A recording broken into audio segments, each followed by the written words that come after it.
Biggest news story in Kentucky over the next couple days is happening in Glendale. This is a small town outside of Elizabethtown where the Ford Blue Oval SK plant is located.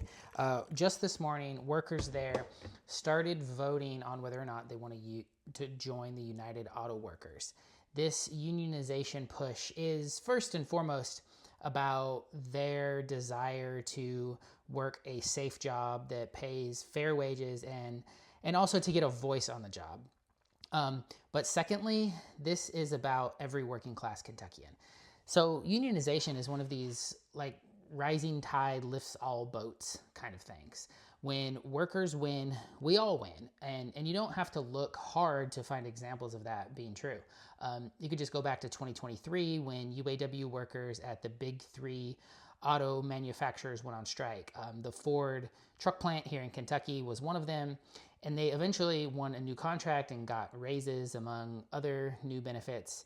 And right away, workers at the Toyota plant in Georgetown and workers at this Blue Oval plant in Glendale got raises. They weren't part of the UAW, they weren't part of this new contract, but their employers realized that they had to improve job quality for those workers after this union contract. The same thing could happen after Bosch workers join the UAW. Other workers all around the area where there are suppliers springing up to work alongside this plant, they would benefit too. Another reason to care about how this union election goes is that every Kentuckian has helped pay for this facility. In 2021, you may remember the Kentucky General Assembly had a special session and cut a $250 million check to the company.